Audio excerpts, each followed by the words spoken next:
The hype is real. There seems to be new eMTBs launched every week that promise to be game-changing. So, is the game changing every time? And how do you wade through the hype to decide exactly what is interesting? All that coming up on this week's show, and we'll be looking into why there aren't more frame-only deals out there.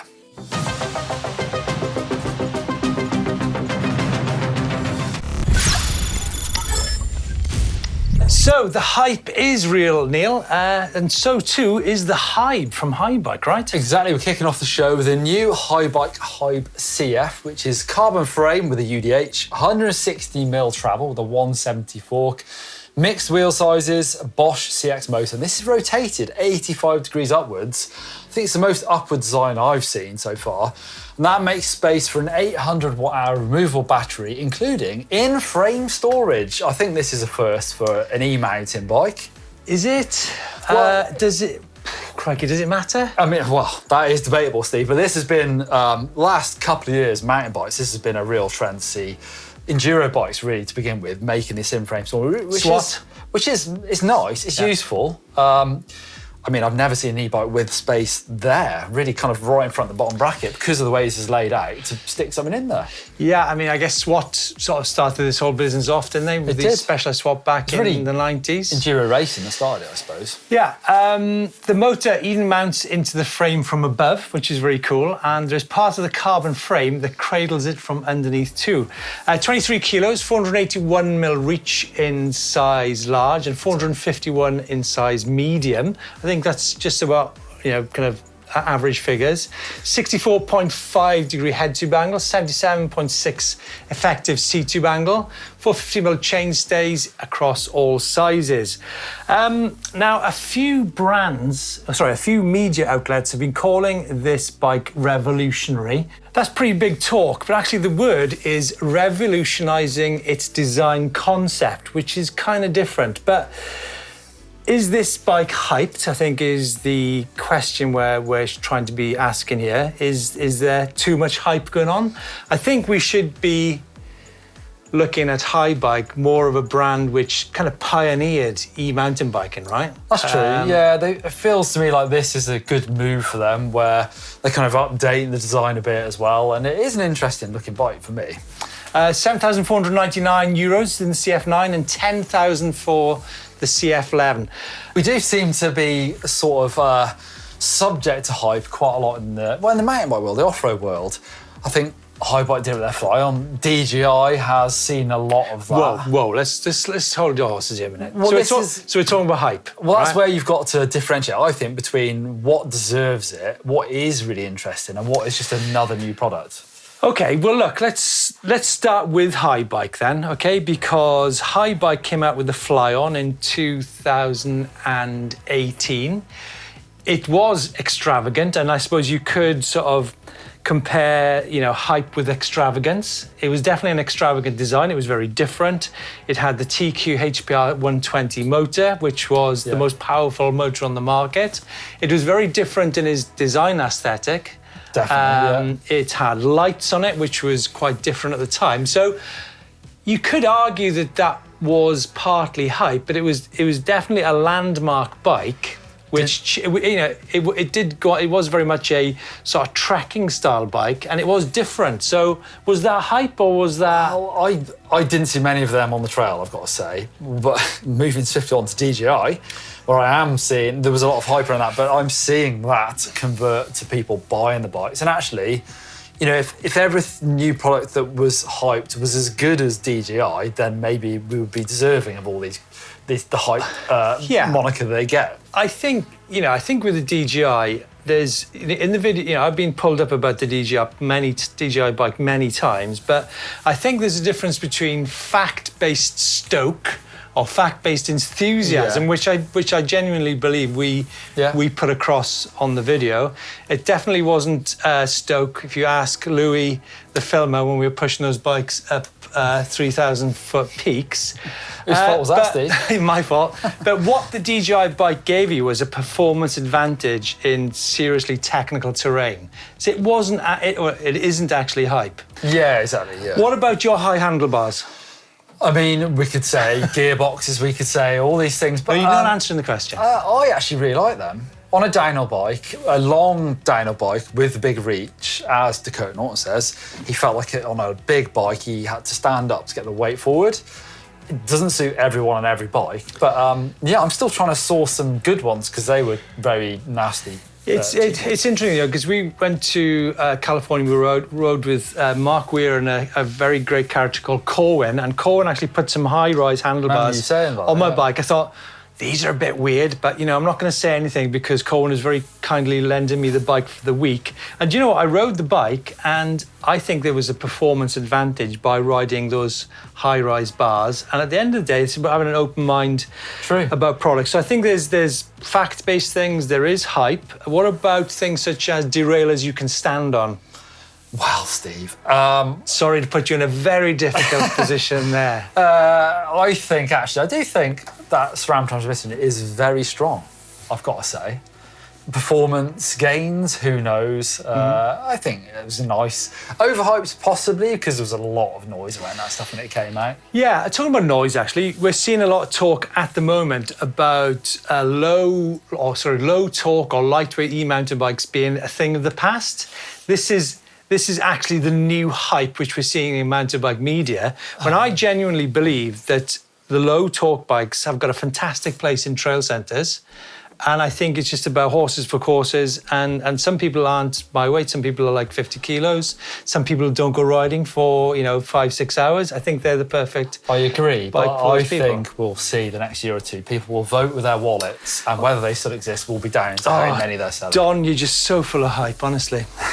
Another new bike this week from Megamo. This is their Flame AL, 160 mil of travel, and it's category 5 rated, so for the most extreme use and terrain. Aluminium 29 that can be converted to mixed wheel size. Bosch CX motor, 800 watt-hour, also compatible with the Powermore. Small sizes have 600 watt-hour battery though. It's 484 mil reach for a large with a 65 degree head angle, starting at €4,999 up to $699. So that's good money. And it's a good looking bike from a brand that I really don't know that much about. Trials brand, Don. Well, Trials I know the brand. name, yes. You went to Sheffield Indoor on the weekend? I did, it was brilliant. What you were literally feet away from Tony Bow? I went and said hello to Tony Bow. Whoa, did he say hello back? I don't know, actually, I wasn't listening. Did he know who he was talking to? No, of course he didn't. Right, time for some cool places. Actually, starting in probably quite a warm place. This is Oahu. Riding Oahu Powerline. Oahu. This is Kauimanawa. This is riding a Cannondale on some muddy fun. It does look wet, doesn't it? Super slippy, I bet, out there. Nice to see some mud in a hot... That looks tropical, doesn't it? Yeah. Birthday ride with my son. This is Dennis taking him Jacob's Ladder in the Peak District. There's a challenge for you, Neil. That's the tricky climb. Did that with Hans Ray. Yeah. Hans did it actually with one foot clipped in and 1 foot clipped out. And why the devil did he do that? So, yeah, he had... why did he do that? I don't know. What did he call it? He called it Halfway Ray. Anyhow.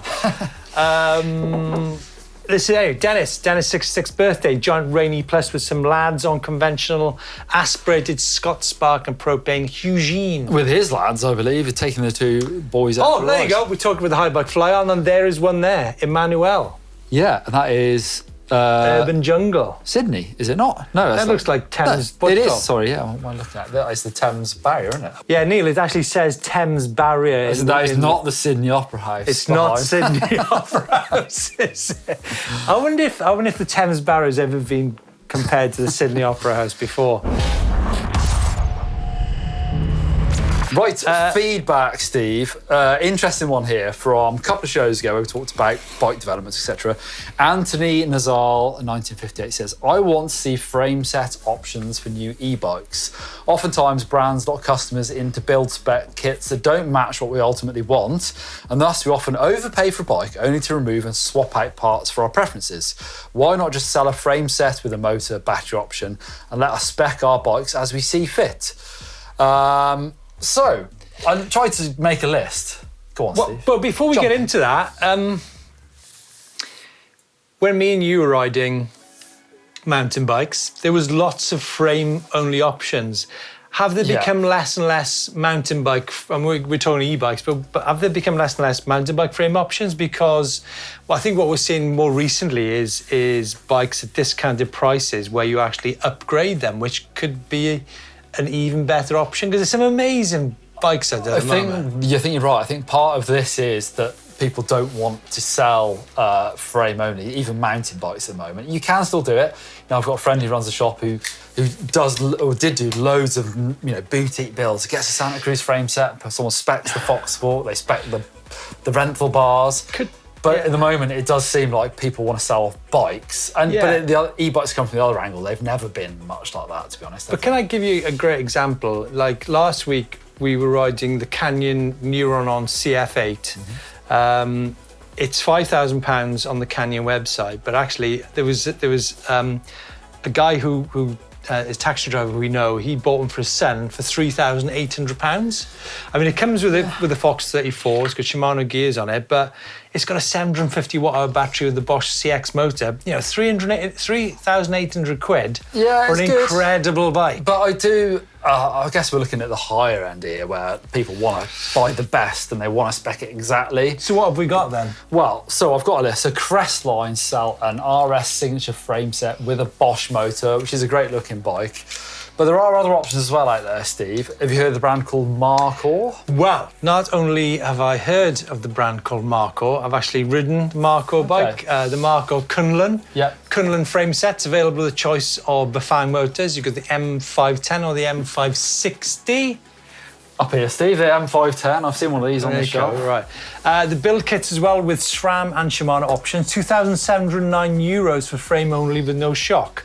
I think it's probably worth mentioning the Markor bike because it comes, like I mentioned, it comes with the different Bafang motors. Mm-hmm. The M560 is 130 Newton meters. I rode this bike out on the urban fringe of Shanghai last June. What an amazing bike. Really? What an amazing bike. And I'm so happy that these bikes are now imported into the UK. Obviously, they're available in lots of other countries. But, $2,700 for a frame only with a motor, which you could argue, and I've ridden it, is stronger than the DJI. Woof. That's big talk, isn't it? Isn't it, Steve? It is big talk. You're on the hype train, Steve. But I've ridden the 560 in a super technical climb. Yeah.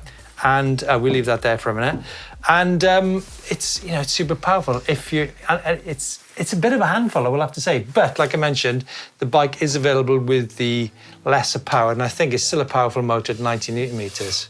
Other options going from the budget. Now we're talking specialised. I have the S-Works Levo SL frame set. It looks like it's only in the UK actually, but there are more options in the USA. All the S-Works models are available as frame only. Did you see the S-Works Levo SL in that blue and purple? Oh my God. Very good. Yeah. Also looks like Commensal sell a Meta Power frame only with a Bosch drive system shipping from the factory in Europe. We talked last week, didn't we, about the Tempo bike. I mean, that's a complete bike. Prices on that Meta Power frame actually in Europe for €2,916 or $3,500, or you have the option to do an a la carte build, choosing the components to make a full bike. Well, that's sort of the factory way of doing what I've forgotten who it was Anthony was saying, I suppose, where you can actually choose what you want on the website and bomb, it comes to you. Mondraker do frame only kits as well, so Crafty Carbon RRSL, £5,999. Neat RRSL for same price, and a Dune XR for slightly cheaper, £5,899. I mean, that's those aren't inexpensive, are they? Come with a stem as well, Steve. So okay. I suppose you've also got the option of maybe some eBay or AliExpress bikes. I know Owen's been buying AliExpress bikes on GMBN Tech. If you're brave enough, I suppose that is an option. But then again, lots of these frames do come out of the same factories. Can of worms, leave it at that. Exactly. Into the bike vault, and I've done the bike vault, Steve, this week. And look at the first bike we have. This is Russell Davis's Markor Kunlun in Greater Bay, China. Super nice. It's great, isn't it? Honestly, Don, I'm telling you, that's like a 170mm bike. That is a flying machine. Flying machine. Super nice. So next up are Bulls with the Mudguard. Team Mudguard, New Bike Day, New Bike Bulls, Sonic Evo, AM Team Carbon 27.529 from Wim B6. That's a nice shot. And then this nice location here, Neil. Well, this is New Zealand, I believe. Did I read that? I think it is, yeah. Queenstown. This is Ben Bulling riding a new Orbea Wild custom M Team. Orbea do that's where you can spec the bike on their website, colours and all. Carbon blue, upgraded with XTR brakes, carbon rims, moved from a Mondraker Crafty RR. The Wild is an absolute weapon. The trail is morning glory on the Coronet Trail Network. They did a down race over the weekend that was very fast, if you're Ronan done at least. Nice and super nice. Super nice. First spin of my new Santa Cruz Vala in Adjoviskina on the karst region of Slovenia. Crikey, bit of limestone riding on e-bikes. God, difficult times in the wet from Mihail A. That's definitely a super nice for riding those conditions. And then epic early morning shot of my Alpine Trail E2 and the sunrise of Dunstable Downs and the Chilterns from Richard Chown. I like that. That's super nice, isn't it? Yeah, I think so. We've got another cold day out in the Beacons, actually, for Amflo Leggy. Tried to ride the gap. It was totally impassable with sheet ice, so we tried out a cheek climb over Van Ubig. Is that how you say it, Steve? Fanny Big, Van Ubig, red card. And finally, Amflo PL Carbon in 10 suspension, trick step brakes, SRAM Tradition XX, cruise step, reserve rims on i9 hubs, ASX dropper. I'm 52 and this is my first eMtb. This rig has given me a new buzz to ride again after a knee injury. That is super nice. Now, we're not going to leave the bike vault just yet because we bumped into a couple of guys in the Forest of Dean last week and they've been umming and ahhing about buying their first e-mountain bikes. They've done spreadsheets and they've done charts and they've been looking at which bikes to buy and they pushed the button on it and they've got 2 new bikes and this is what they had to say about their purchases. Folks, we just bumped into Neil and Tom here in the Forest of Dean. It's their first ever e-mountain bike ride. Tom, did you make the right choice? Yeah, it feels like it. I think we met through riding like 10 years ago and both come from different backgrounds. Like Neil's much like a bit more mountain bike. I used to ride BMX and then kind of picked up a mountain bike later. We had a friend that bought an e-bike like 4 years ago. That. And we're kind of like a bit anti-e-bike. And anti-e-bikes? Everyone was there, weren't they? And then, but it got to the point where we just weren't riding anymore. So I've got a Trek Remedy 8 that I haven't ridden in 2 years, probably. Yeah. Really, like I'll go on like little leisure rides, but nothing that uses the bike. So Tom, I mean, you and Neil, this is your first e-bike ride here today. I mean, what's the vibe from the ride? It's good. Yeah, it's good. I think we're both getting to like know. We've both got different. We've spent so long researching, like months researching, and we went down like an Amflo route, and then we've ended up with these because we wanted something a bit burlier. But I guess that's the point, right? I mean, the Amflo is an incredible trail bike, but what you've got here, we've got a Levo. What have we got here? Pro Carbon. Levo Pro Carbon, 700 watt-hour battery. You've got Santa Cruz Vala, both incredible sort of enduro-style bikes. So, Tom, 2 incredible bikes. What would be your advice to people who are maybe waiting to get an e-mountain bike? we're just kind of realising you can read into it forever and you can wait forever. And yeah, we could wait for the new Forbidden to come out. But actually, the Vala was already out for like 4 months and I really struggled to find this one. So how hard was it going to be to find a Forbidden when it came out 6 months? And all these things, it was just like, let's just get bikes and go riding. Yeah. Well, I'm so happy to have bumped into you. Thank you so much for your time. We're eating into your riding fun here in Forest of Dean. All the best and happy days. Thank you very much. Cheers. Getting social, Don. First of all, intergalactic e-biker. I must reveal... Was that you? You've been to Mars? Victor Lucas is responsible for this. It's a little bit like, have you seen TAF Wars? You haven't seen TAF Wars. You've not seen TAF Wars, watch that. But Intergalactic e-biker by Victor Lucas and his colleagues. Very interesting action there. Next, I put this in. This is Manny Lettenbichler, the amazing hard enduro motorbike rider. And he also shreds an e-bike, rides a YT decoy. And he is shredding on some Schwalbe shredder tyres. And he can really throw around an e-mountain bike. I'm guessing it's no surprise to most people. Coming up on the channel, actually, folks, in the next few weeks, we've been riding the Schwalbe shredder tyres, so we'll be able to give you some feedback on their intended use and their capabilities. The last one, Steve, I found this on Instagram, a brand I've never heard of. It's called Crossword Cycles from Dortmund. And check out this aluminium e-bike they do. So it's called the Explore Trip 290. Wow. Can I stop you there? Bosch SX motor. Can I stop you there? Go on. Rode this bike. Have you ridden that bike? Ridden this bike. I think it looks amazing. It is. Look at the aluminium on there. It is actually one of my favourite ever e-bikes. So I've ridden this bike with the Bosch SX motor, Gates carbon drive, and the 2-speed classified hub.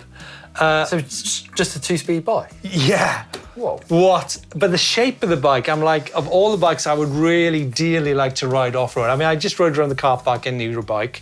Yeah. Like the shape of it was like, this is a flying machine. And, you know, I think I'd like to ride like a 2-speed, single-speed e-mountain bike, see how it goes off-road. Interesting, yeah. Yeah, because I mean, you know, you got, you know, Eco Trail boost, all that. No gearbox needed, no rear mech needed.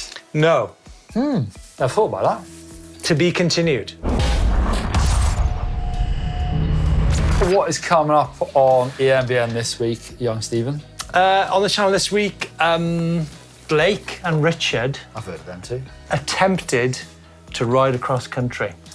I've seen it. It sounded quite hard as your route again. There's a common theme here. That's it for this week's EMBN Show. Thanks very much for watching. Let us know your thoughts on the whole business of hype. Do we hype things too much on the channel? Does the mountain bike media, do brands hype bikes too much? Let us know your thoughts about the HAIBIKE HYBE as well. And we'll see you next week.